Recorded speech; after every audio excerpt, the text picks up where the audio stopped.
Welcome back to the channel, guys. Today I want to show you the Honda Africa Twin. This one is a 1995 Honda Africa Twin 750 XRV 750.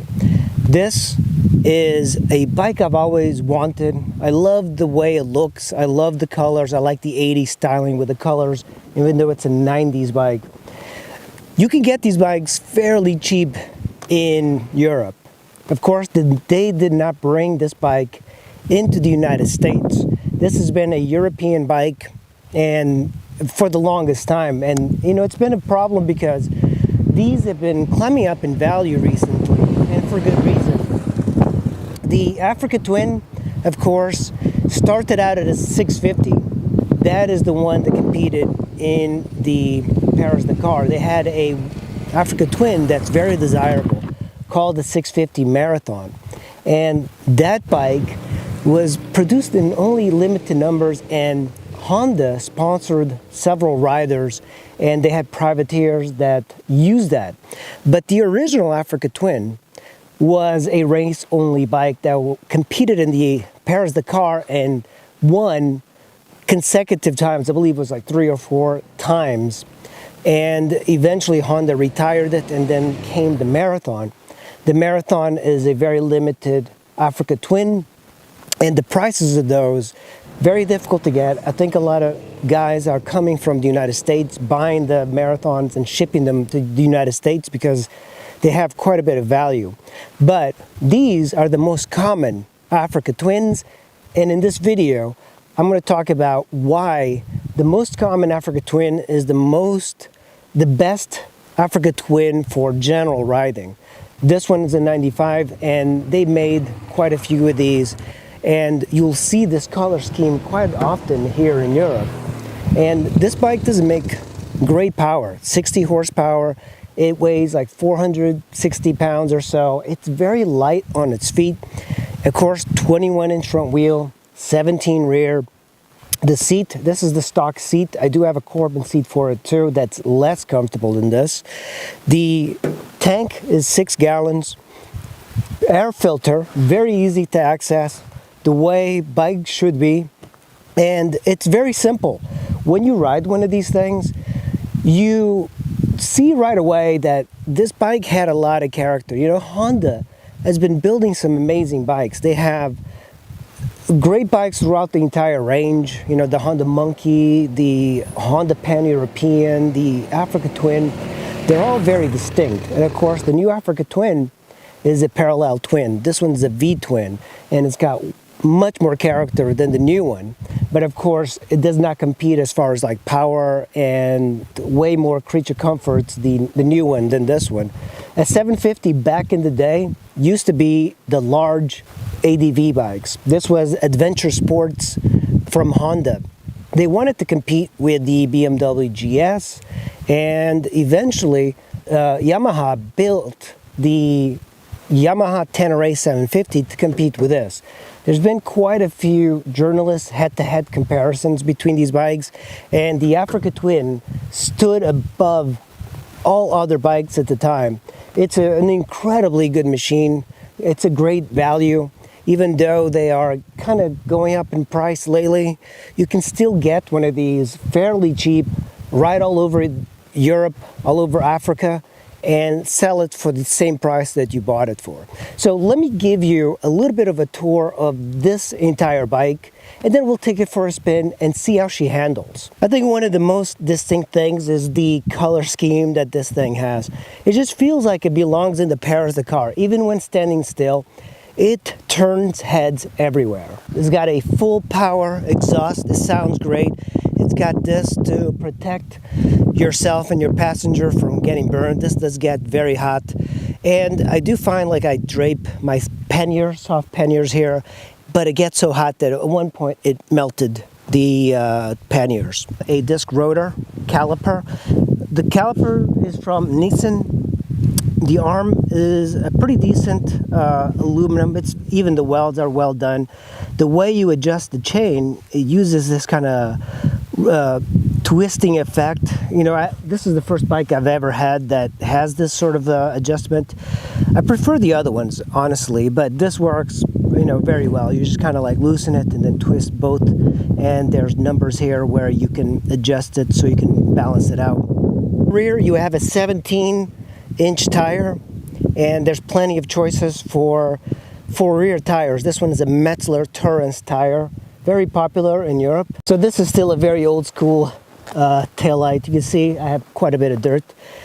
Take two things out. One of the things I might do with this is put in LED bulbs just so it doesn't have any issue. And then I did put LED blinkers, and that works pretty darn well. And the blinkers that come on the Africa Twin, the original, are these really long stalks with large square blinkers, which I kind of like. I was thinking about maybe just keeping it all and restoring it properly, but these are much cheaper, and of course they use less power. And that's one thing you're going to find out about this Africa Twin, is that it does have some electrical issues. All Africa Twins from this era have some electrical gremlins.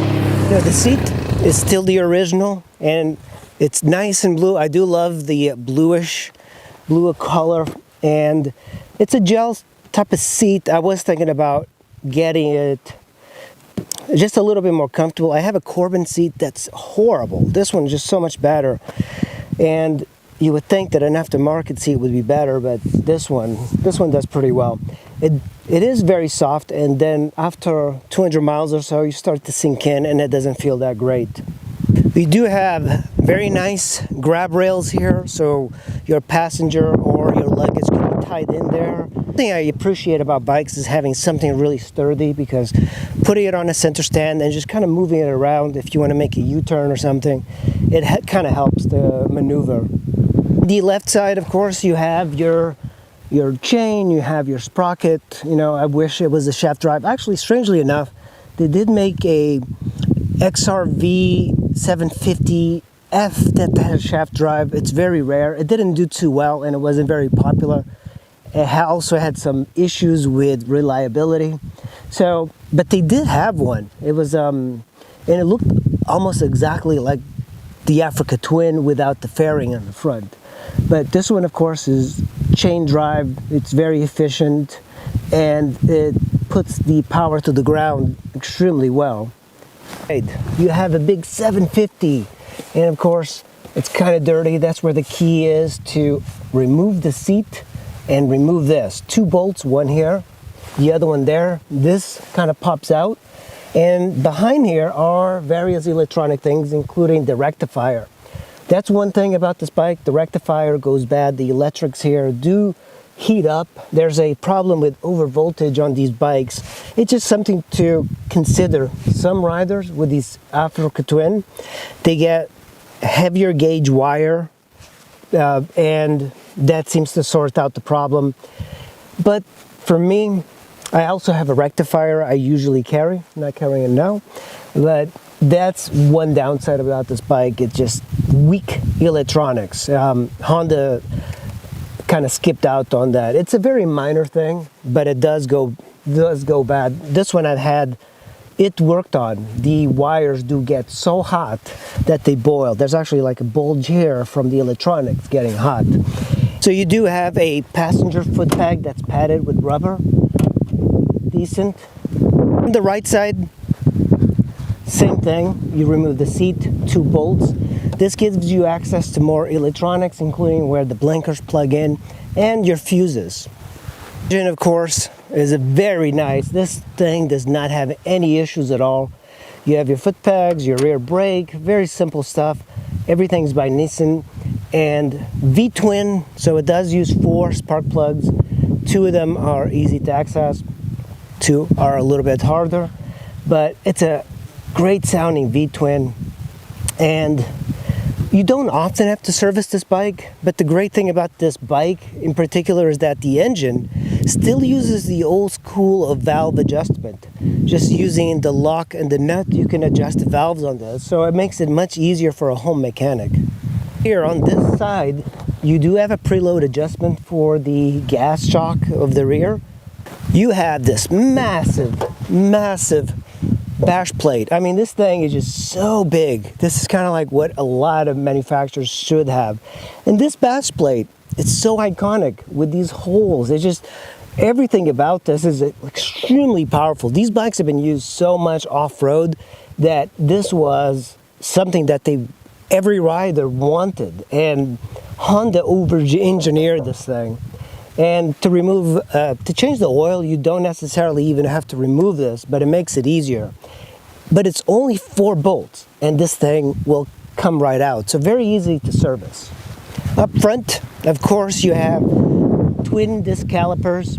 You have this large protector for the fork. It comes out easily with 2 Phillips, and on both sides. To change the tire, you would have to do that to access the axle. The brakes are pretty darn good for something that's a dual sport. 21-inch front wheel and fork gaiters, fork protection, and very nice because no leaks ever. This is always extremely clean, and I love that. I love that it's still a thing to do on these bikes. Nowadays with the upside down forks, I've had to change quite a bit of fork seals. Never had to do it on this one. Of course, you have a big Africa Twin logo, so it's got like a scoop that goes this way, but it doesn't do much. The scoop, I think, is just for effect. And of course, this bike has got the iconic double headlights. It's got these little parking lights. The popular thing to do is to put LEDs on these. I've seen a rider actually he removed the glass and put modern LED. I actually don't like that too much because the reason they went with the plastic is cheaper. This is glass, you know, it never fades. It always looks great. Only reason I would change it is if I ever broke it. But for me, I'll put in LED bulbs and that'll be the best thing because I want to keep it nice and stock looking. It came with hand guards stock from the factory. So here is one of the downsides of this bike. The fuel pump is actually on the outside. That might actually seem like it's a good idea, but these pumps go bad for some reason. And this is my second one. It left me stranded in Cannes, France at one point. Here's the petcock. It's a really long petcock. Sometimes you could have some leakage from there, but I never had that. And of course, it's got a reserve. And another thing that people say is that the counter shaft sprocket, not the sprocket, but what turns the sprocket, tends to be weak, a weak point that could break if something happens to the chain. And it doesn't have that many weak points, but those are some of the few that it does have. This bike does have a annoying gas cap. You have to do this, open it up, and then put it somewhere, something that Honda does on a lot of bikes, which annoys me. On this left side, of course, you have your clutch, you have your high beams and a park button or turn it off. Then you have a high beam button. You also have a passing button here, your turn signals and your horn, and you have a choke right about here. So I do kind of like that. I wonder why they did that. And it's made out of plastic, so I kind of wish Honda put a little metal one here. But passing button, everything about it is very convenient, very easy to adjust. And up here you have 4 screws, 1, 2, 3, 4. Lift this thing out and you have access to the air filter. I love that bikes back in the day were much easier to service. On the right side, of course, you have the business, which is the throttle. You have the start button, very clunky, you know, by comparison today, everything is much more easily integrated. On and off, master cylinder, mirrors, hand guard. It's extremely easy. This is the trip master, another weak point of the bike. This bike doesn't have a fuel gauge, so you kind of rely on this to get accurate kilometers, so you can like reset. Now there is a very easy way. You have to like solder it around the inside, but they tend to all go bad. And you know, back in the day, this was kind of cool. It's a pairs the car kind of replica looking thing. And here you have your trip time and then adjustment up and down, digital trip here. Some people put a voltage meter here, but they will change this. There's also a way of putting your miles per hour in kilometers or miles in the digital readout as well. Right here you have your indicators, oil, turn, high beam, neutral, and side stand. So this is your kilometer, your speed cluster, kilometers per hour. I only have 84,000 miles, but you know, nowadays you just never know. I bought it with 40,000 kilometers. Here is your tach. This bike really loves to be over 4,000 RPMs. And that's your temperature gauge. It always reads very cool. This bike started the whole adventure thing with the adventure sports. Of course, back in the day, this was not really, there wasn't an adventure segment. This was essentially what a big trailie was with a 21-inch front wheel. So when this bike first came out, there was not that big of a demand for such large bikes that went off-road because people were using dedicated bikes. So let's see how this bike purrs. It has to be in neutral in order for it to start up. And that's how idle is. It's an aftermarket exhaust, so it's got a different tone, but it sounds pretty darn good. Let's give it a good rev.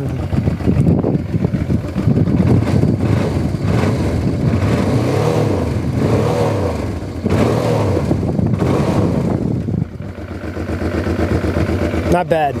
It is time to take this bike out for a ride and see how she does.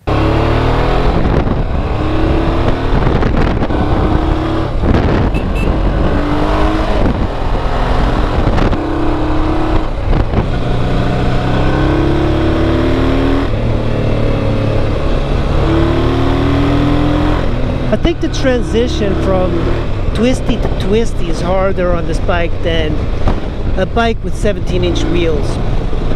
Even 19-inch wheels are better.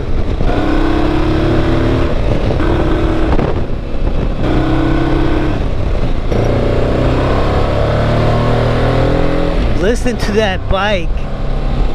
My lord, it sounds so good.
See that? The sport bike would not have liked that. Such lumpiness.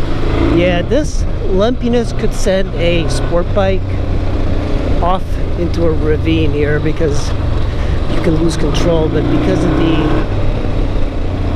suspension of these dual sports, these adventure bikes, it's just so much easier.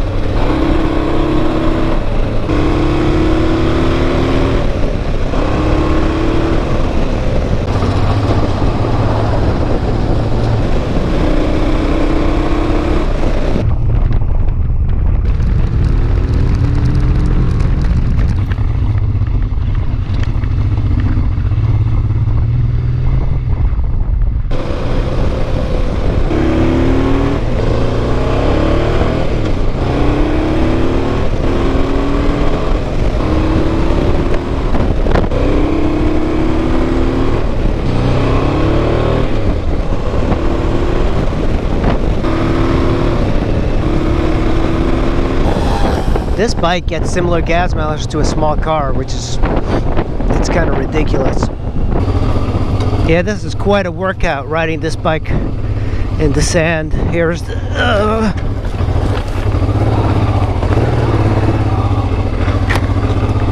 that was almost a spin out. The deep sand right here. Whew.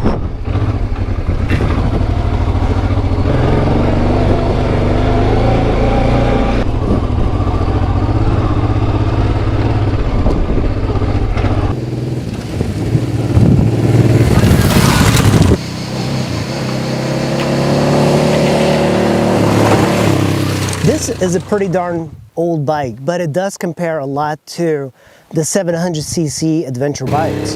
Sure, it's not the lightest, it's not the fastest, but it gets the job done. And it gets the job done extremely reliably.